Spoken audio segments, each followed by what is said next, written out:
Good morning. Welcome back to Ministry Monday. This is Carlton Coon. Last week I changed gears a bit in my free offering and gave to every person who shared the Ministry Monday video here on Facebook. I gave them a free copy of my ebook, The How and Why of New Convert Care. Today I'm going to do the same for any who make a comment. And I'm thankful for those who were kind enough to participate in that last week. And we'll be sure to get the ebook out to each of you. This particular book has been a great benefit to a number of churches, and I'd like for you to have it because I think it can be a benefit to many other churches as they work toward keeping new converts.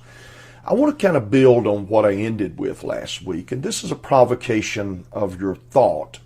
And it goes back to those three words: who, what, where, and then there. First of all, who are you trying to influence? And this is an important premise because a lot of times we get this wrong. The director of children's ministry does not have as their objective to influence children. The director is to influence those who work with children, to make them better in their classrooms and more effective at benefiting the kids under their oversight.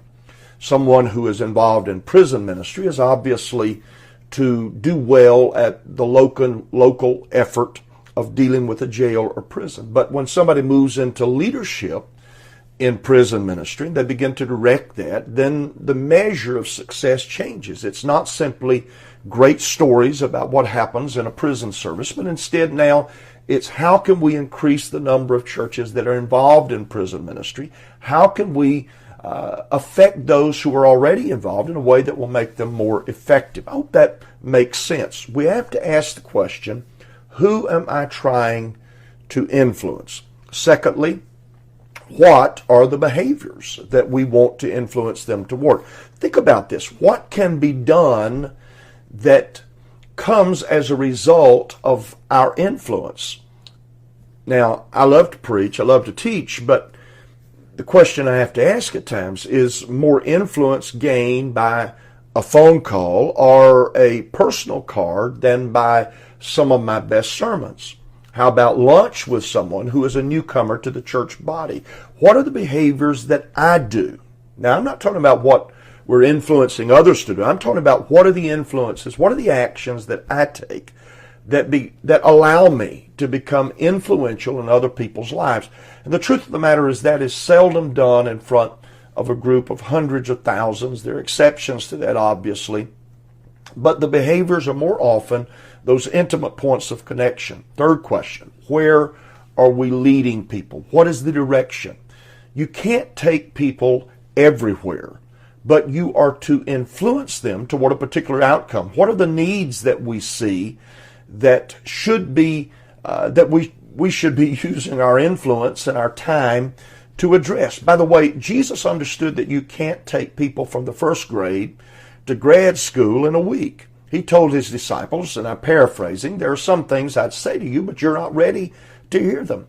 As a leader, we have to look at where we're taking people and then move them line upon line and precept upon precept. And then finally, how do we know when we get there?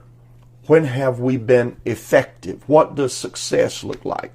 A goal is not abstract. It's not, well, we want the church to grow. Instead, it is specific. Do you see that this is not about being a role that allows us to command? God's church is not a military operation. He does not empower us to be King Tut or little generals. Napoleonic complexes are not allowed for shepherds.